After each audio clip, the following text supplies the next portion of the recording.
Shalom saudara, selamat pagi, selamat bertemu kembali pada hari ini, hari Minggu. Kita boleh bersama-sama kembali mempelajari firman Tuhan. Mari saudara, saya mengajak kita membuka Alkitab kita di dalam Perjanjian Baru, surat Rasul Paulus kepada jemaat di Korintus.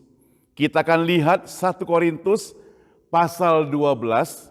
Kita akan baca ayat 12 sampai ayat 20. 1 Korintus 12 ayat 12 sampai 20, demikian firman Tuhan. Banyak anggota tetapi satu tubuh. Karena sama seperti tubuh itu satu dan anggota-anggotanya banyak, dan segala anggota itu sekalipun banyak merupakan satu tubuh, demikian pula Kristus. Ayat 13, sebab dalam satu roh kita semua, baik orang Yahudi maupun orang Yunani, baik budak maupun orang merdeka, telah dibaptis menjadi satu tubuh, dan kita semua diberi minum dari satu roh. Ayat 14, karena tubuh juga tidak terdiri dari satu anggota, tetapi atas banyak anggota. Andai kata kaki berkata, karena aku bukan tangan, aku tidak termasuk tubuh. Jadi benarkah ia tidak termasuk tubuh? Ayat 16. Dan andai kata telinga berkata, karena aku bukan mata, aku tidak termasuk tubuh. Jadi benarkah ia tidak termasuk tubuh? Ayat 17. Andai kata tubuh seluruhnya adalah mata, di manakah pendengaran? Andai kata seluruh tubuh adalah telinga, di manakah penciuman? Ayat 18, tetapi Allah telah memberikan kepada anggota masing-masing secara khusus suatu tempat pada tubuh seperti yang dikehendakinya. Ayat 19, andai kata semuanya adalah satu anggota, di manakah tubuh? Memang ada banyak anggota, tetapi hanya satu tubuh. Kita lompat ke ayat 26. Karena itu, jika satu anggota menderita, semua anggota turut menderita. Jika satu anggota dihormati, semua anggota turut bersukacita. Demikian pembacaan firman Tuhan, saudara. Berbahagia kita yang membaca firman Tuhan, merenungkannya, demikian juga mempraktekkan dalam kehidupan sehari-hari. Mari kita minta pertolongan Tuhan, kita berdoa. Allah Bapa kami yang di surga, kami datang kepadamu Tuhan karena pada hari ini kesempatan yang baik buat kami untuk kembali datang memuji Engkau, datang kembali menyembah Engkau, datang kembali membaca firman Tuhan, demikian juga datang untuk mendengarkan firman Tuhan. Oh Tuhan, pakai hamba-Mu di dalam segala keterbatasan dan kelemahan dia, berikan hikmat yang daripada Tuhan, supaya firman Tuhan yang sudah dipersiapkan boleh menjadi berkat buat kami sekalian yang mendengar pada hari ini. Oh Tuhan, tolonglah setiap kami Tuhan, dari awal pertengahan sampai akhir firman Tuhan yang disampaikan, kami boleh duduk seperti seorang murid yang memasang telinga kami baik-baik mendengar, kemudian masukkan ke dalam hati kami, ke dalam pikiran kami, dan kami terapkan dalam kehidupan sehari-hari. Hanya di dalam nama Tuhan Yesus, kami semua sudah berdoa. Amin. Saudara, hari ini saya memberikan tema untuk kita renungkan bersama, bersatu kita kuat. Dengan kata lain, kalau bersatu kita kuat, maka bercerai kita akan lemah. Salah satu ciri anak-anak yang masih kecil, saudara, yang paling menonjol, yang sering kita lihat, barangkali juga sudah terlalu sering kita mengetahuinya karena sebagian daripada kita punya anak kecil dan kita sendiri pernah menjadi seorang anak. Maka anak-anak itu punya ciri khas, mungkin hidungnya ingusan karena musim flu misalnya. Buang air kecil sembarangan tempat, masih tidak suka pakai celana misalnya. Kemudian apalagi masih sering main yang kotor-kotor. Ya, masih suka menangis. Itu ciri khas seorang anak-anak. Sebaliknya kalau ciri khas orang yang sudah dewasa, bagaimana lagi? Dia akan mengalah. Apalagi dia akan menghargai orang lain. Dia tidak lagi seperti anak kecil yang tidak menghargai dirinya. Dia akan poleskan dirinya, dia akan pakai bedak, dia akan pakai minyak wangi, dia akan pakai pakaian baru, dan dia akan pakai semua untuk dirinya supaya tampil lebih bagus, lebih elegan, lebih dihargai orang. Itulah ciri khas orang-orang yang dewasa.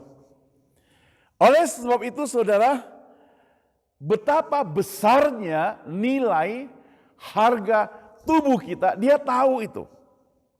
Dan dia akan utamakan saudara. Maka dia prioritaskan. Berapa harga pun kalau dia punya uang, dia berani bayar asal bisa mengubah wajahnya lebih cantik, wajahnya lebih tampan, seperti bintang film Korea dan sebagainya. Pokoknya dia berani bayar dengan harga yang mahal. Dia juga berani menghias dirinya dengan memakai tas yang mahal, yang produksi Prancis. Dia juga berani pakai sepatu yang mahal, pakaian yang mahal, ya, perhiasan-perhiasan yang mahal. Dia berani untuk menghias dirinya. Kenapa? Karena dia adalah orang dewasa, orang yang normal, orang yang punya dan orang yang menghargai dirinya. Sekarang tentu timbul pertanyaan, mengapa contoh di sini yang Alkitab catat untuk kita hari ini harus berbentuk tubuh? Apa maksud pada bagian ini? Nah, saudara, kalau kita perhatikan baik-baik, tubuh yang dimaksud di sini adalah persekutuan kita, pertemuan kita, perkumpulan kita satu dengan yang lain. Jadi persekutuan kita dilambangkan dengan tubuh. Nah, di dalam 1 Korintus pasal 12 ayat 12 sampai 31 yang sebenarnya kita hari ini mesti baca dari ayat yang pertama, di situ dimulai dengan rupa-rupa karunia tetapi satu roh. Apa yang dimaksud di sini? Rupanya Rasul Paulus memulai dengan konflik yang terjadi di kota Korintus. Gereja yang ada di Korintus terjadi konflik. Ya, di situ ada orang yang mungkin mengajar rupa-rupa karunia, saling saingan, sikut-sikutan dan sebagainya. Itu sebabnya Rasul Paulus merasa dia perlu memberikan nasihat kepada jemaat semuanya, termasuk hari ini kita baca. Nah, saudara, di dalam persekutuan yang ada dalam kehidupan kita hari ini, kita mengetahui bahwa masing-masing orang diberikan talenta yang berbeda-beda.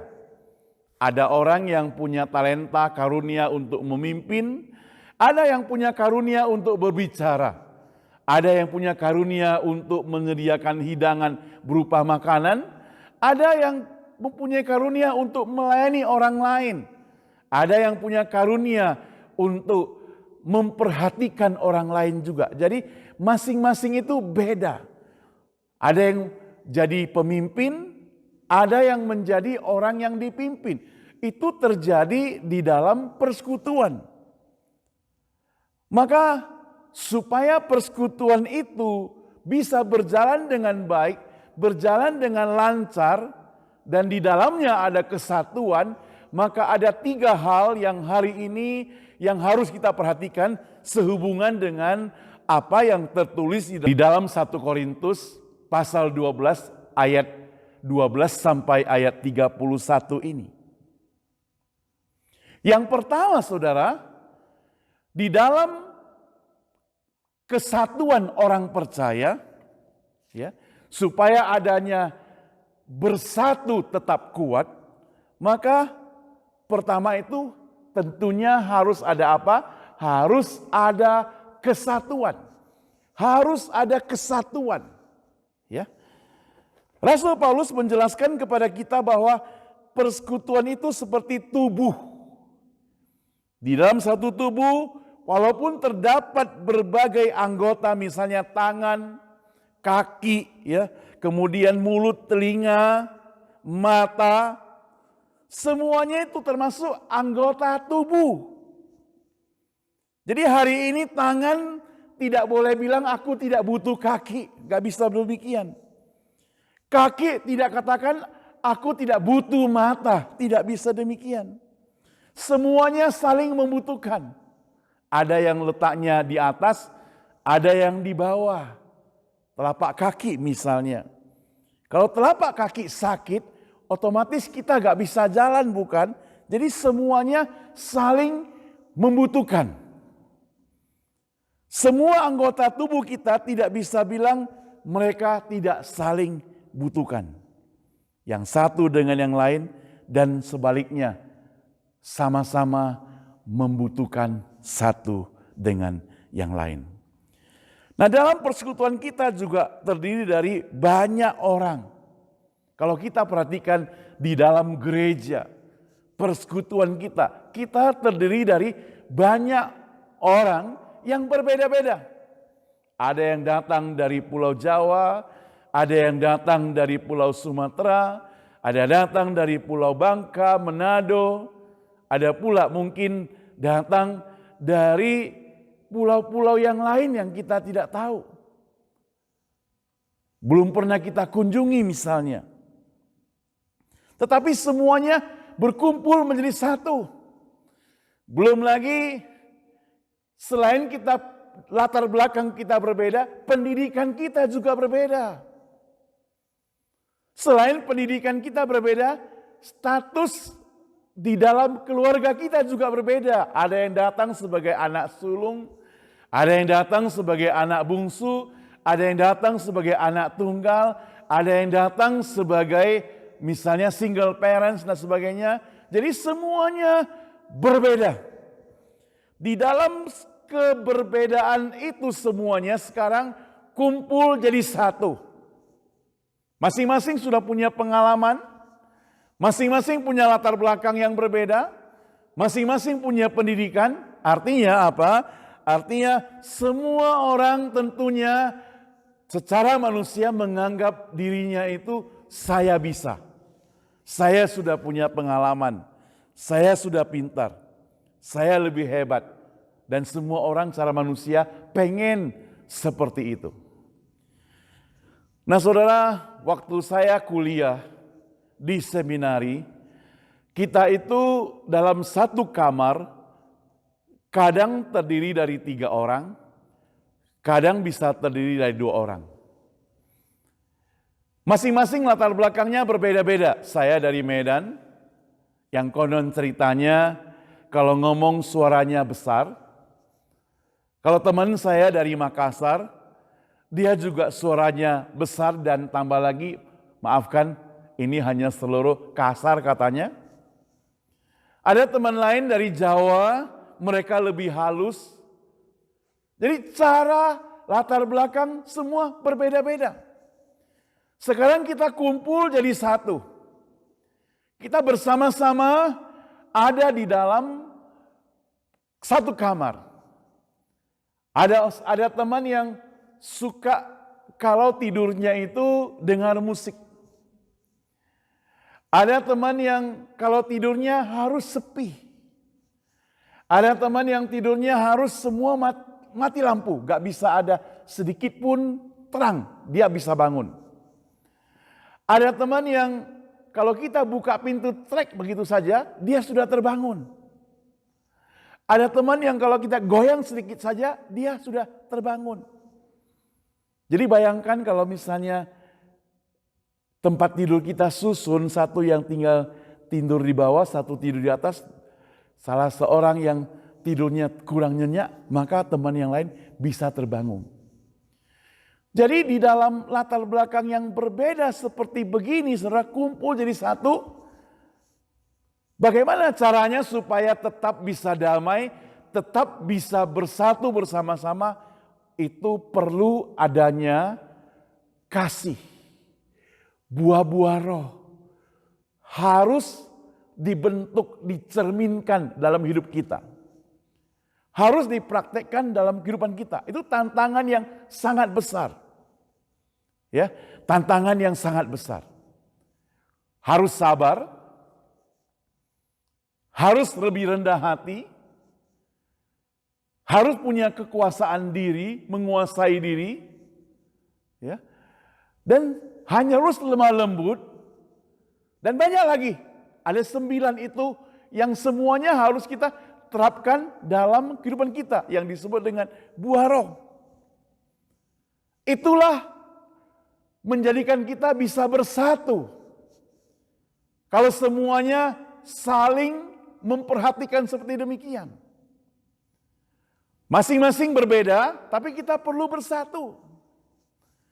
Justru dalam keberbedaan tersebut, kita bisa bersama-sama. Seandainya masing-masing pingin menang sendiri, masing-masing pingin lakukan sendiri. Saya mau tidak peduli amat, biar dia tidak bisa tidur, saya tidur ya goyang-goyang terus, saya buka pintu terus, bunyi-bunyikan, saya bunyikan radio terus atau musik terus, biar dia mau gak bisa tidur ya terserah sama dia. Kalau semuanya pakai cara seperti demikian, saudara, maka di dalam kamar tersebut akan terjadi keributan, akan terjadi percekcokan, akan terjadi pertengkaran. Itu sebabnya perlu adanya kesatuan. Satu dengan yang lain harus saling memahaminya. Kalau dia butuh pertolongan, kita bisa tolong. Kalau kita butuh pertolongan, orang lain juga menolong kita. Jadi saling menolong dalam satu kesatuan seperti itu. Jadi perlu adanya kesatuan. Di dalam perbedaan itu, marilah kita belajar untuk bersatu. Tadi kita sudah jelaskan di atas. Alkitab juga mencatat. Andai kata tangan katakan aku tidak butuh engkau. Andai kata kaki katakan aku tidak butuh engkau. Bahaya sekali. Tidak mungkin terjadi. Tapi sama-sama beda, tapi saling mengasihi, saling membutuhkan. Jadi saudara, secara sadar atau tidak, tubuh kita terdiri dari beraneka ragam yang tadi sudah kita sama-sama lihat di sini. Mata punya tugas sendiri, hidung punya tugas sendiri, kaki punya tugas sendiri. Bahkan Alkitab mencatat ada bagian tubuh kita yang harus diperhatikan secara khusus. Tanda kutip yang tidak elok, yang diperhatikan secara khusus dikatakan.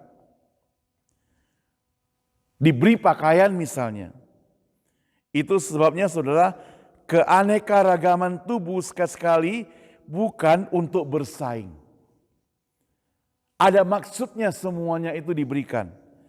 Di dalam persekutuan seperti begini, kita dengan yang lain masing-masing, tadi dikatakan masing-masing berbeda. Ada orang yang punya kecakapan khusus. Beda dengan yang lain mungkin punya kekuatan khusus. Dia sanggup kerjakan. Ada yang pikirannya cepat, ada yang pikirannya lambat. Ada yang menonjol di sini, ada yang menonjol di sana. Masing-masing itu beda. Tetapi semuanya itu tidak boleh merupakan saingan. Kalau di dalam perbedaan itu menjadikan kita saingan, maka bahaya. Kita tidak bisa maju. Maka di dalam perbedaan itu kita tetap harus bersatu juga. Masing-masing mempunyai kelebihan, tapi masing-masing pakai kelebihannya untuk kemajuan dan kesatuan satu dengan lain, tidak boleh saling menghina. Jangan anggap remeh yang lemah.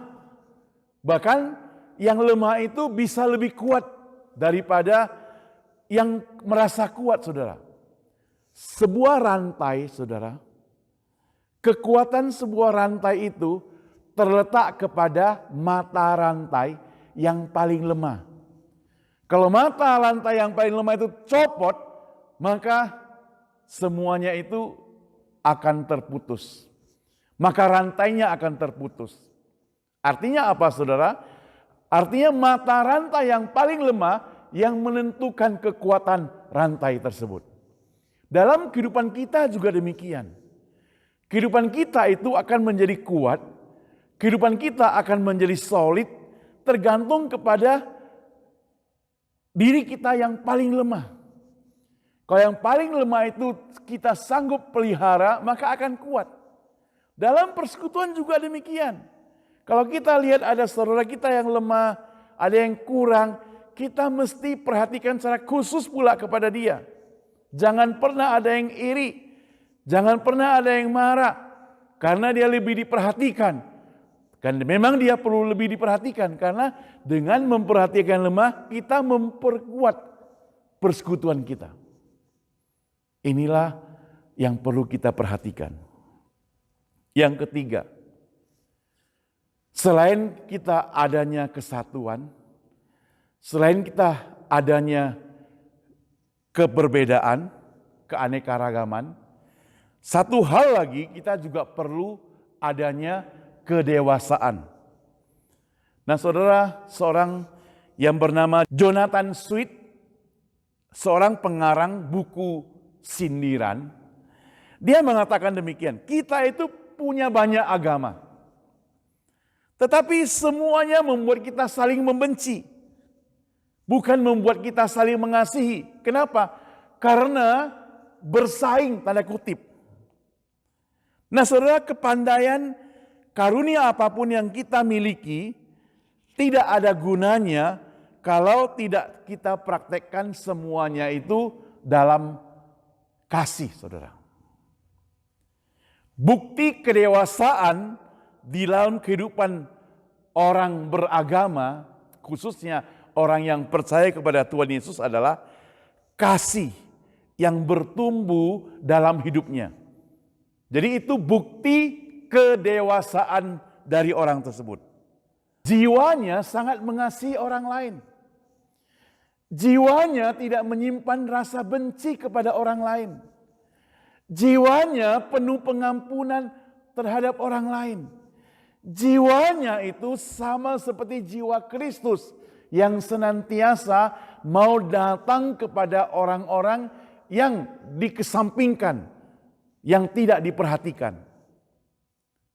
Saudara, ketika Yesus berada di kota Yeriko, dia bukan mencari orang yang baik, dia bukan mencari orang yang terpandang, tapi justru dia mencari Sakius, orang yang dianggap remeh di sana, orang yang dianggap hina di sana, orang yang dianggap entah nomor berapa di sana, orang yang dianggap sampah di sana. Dia cari dia katakan, "Hai Sakius, turunlah, aku mau tinggal di rumahmu." Itu Tuhan Yesus. Tuhan Yesus lakukan seperti demikian, saudara. Yang orang-orang lain tidak perhatikan, dia mau perhatikan. Kita pernah dengar firman Tuhan beberapa waktu yang lalu oleh Ibu Susan, dikatakan ketika Yesus berada di tepi kolam Betesda, di situ ada orang yang sudah 38 tahun tidur di sana. Karena tubuhnya lumpuh, waktu air bergoncang dia tidak bisa masuk ke dalam. Dan Yesus datang kepada dia, Yesus mau sembuhkan dia. Orang lain tidak perhatikan dia. Bukan berarti tidak ada orang di sampingnya, ada banyak orang lain di sekitar kolam itu. Tetapi tidak satu pun orang yang memperhatikan dia, dan hanya Yesus datang untuk memperhatikan dia.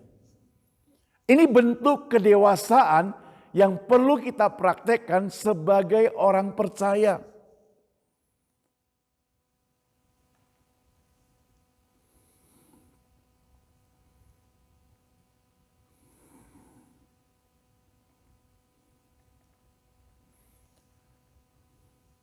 Jadi kedewasaan membuat kita tetap mempertahankan kesatuan.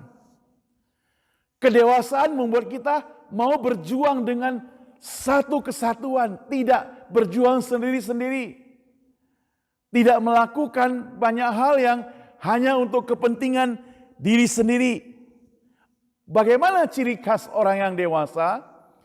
Ciri khas orang yang dewasa, dia itu sudah mengerti mana yang baik, mana yang buruk. Dia mengerti mana yang boleh dilakukan, mana yang tidak boleh dilakukan. Dia mengerti mana yang Tuhan inginkan, mana yang Tuhan tidak inginkan.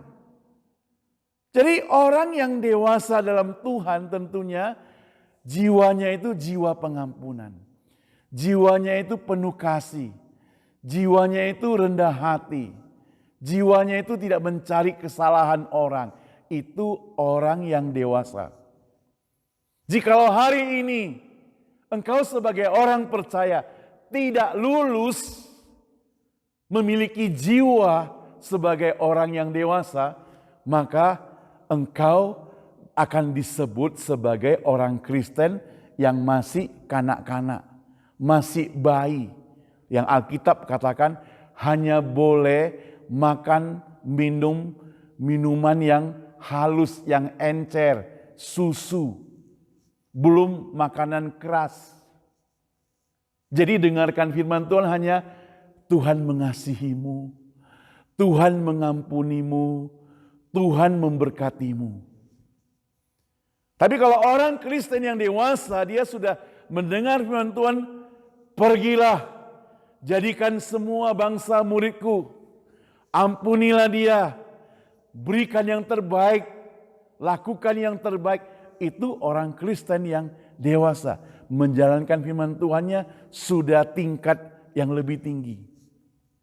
Saya yakin saudara, berbulan-bulan kita jadi orang Kristen, bertahun-tahun kita jadi orang percaya, berpuluh-puluh tahun kita ke gereja, kita maunya makin hari makin naik kelas bukan? Makin hari makin dewasa.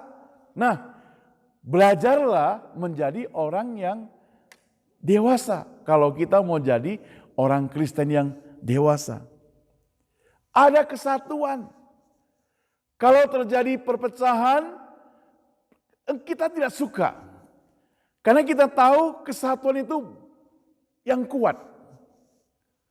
Saudara, satu sapu lidi, kalau diberikan untuk kita, gampang kita patahkan. Tetapi kalau sebuah sapu, kumpulan lidi-lidi diikat, suruh kita patahkan, akan sulit sekali. Artinya saudara, kalau kita terpisah, kita gampang dipatahkan. Tapi kalau kita bersatu, maka tidak akan goyah, tidak akan bisa dipatahkan. Orang percaya perlu bersatu. Orang percaya perlu saling mengasihi. Orang percaya perlu saling mengampuni. Kalau kita benar-benar mengakui seperti demikian. Nah saudara, hari ini firman Tuhan sudah mengajarkan kita. Pengen bersatu, kita harus hadapi walaupun ada perbedaan. Pengen bersatu, kita harus hadapi dengan penuh kedewasaan. Mau bersatu, ya kita harus hadapi dengan kesatuan. Itu poin-poin yang perlu kita lakukan dalam kehidupan kita. Nah saudara, apa yang bisa kita pelajari? Kalau kita sebagai orang percaya mau hidup dalam kesatuan, maka perlu adanya pertama persatuan itu. Yang kedua, kita harus berani menghadapi keberbedaan. Yang ketiga, kita harus menjadi lebih dewasa. Kalau ketiga poin tersebut belum kita lakukan, belum kita pahami, belum kita mengerti, bahkan belum kita praktekkan dalam kehidupan kita sehari-hari, maka jangan harap kita menjadi orang percaya yang dewasa. kita tetap akan jadi orang percaya yang baby, yang bonsai, yang masih belum mengerti apa-apa, yang minumannya susu, belum boleh makan makanan keras. Mari saudara, kita minta kepada Tuhan supaya Tuhan menolong kita, hari demi hari membentuk hidup kita, menjadikan kita orang percaya yang hari demi hari makin dewasa, hari demi hari makin cinta Tuhan, hari demi hari makin mempraktekkan kehidupan kita seperti Kristus. Kita mohon kekuatan dari Tuhan Yesus. Karena Tuhan Yesus sudah mati di atas kayu salib untuk kita sekalian. Dia sudah korbankan itu, dia juga mau kita berkorban dari hidup kita untuk setia kepada Tuhan. Kita harus rela, karena melayani perlu pengorbanan. Melayani mungkin juga harus membayar harga. Melayani harus lakukan dengan sungguh-sungguh. Karena Tuhan Yesus telah melayani kita terlebih dahulu. Biarlah kita mohon kepada Tuhan kekuatan tersebut. Di dalam nama Tuhan Yesus, kiranya Tuhan memberkati firman-Nya. Amin. Kita berdoa. Bapa di surga, kami datang kembali kepadamu Tuhan. Tolonglah setiap kami Tuhan yang sudah mendengar firman Tuhan pada hari ini. Tuhan, biarlah Engkau pakai firman Tuhan yang sudah sampaikan tidak berlalu dengan sia-sia. Supaya kami bersatu, supaya kami kuat. Supaya ketika kami hendak bersatu, kami rela memperjuangkan kesatuan. Kami rela hidup dalam keberbedaan untuk menjadikan kesatuan. Kami rela untuk hidup menuju ke lebih dewasa Tuhan. Oh Tuhan, tolong kami, berikan kekuatan pada kami. Pakai kami Tuhan supaya hari demi hari sebagai orang percaya, bukan tetap stuck sebagai orang percaya yang masih kanak-kanak, yang masih baby. Tapi kami menjadi orang percaya yang lebih dewasa, orang percaya lebih mengasihi Tuhan. Orang percaya yang lebih sungguh-sungguh di dalam Tuhan. Oh Tuhan, tolong kami Tuhan. Di dalam nama Tuhan Yesus yang berdoa. Amin. Tuhan berkati kita sekalian.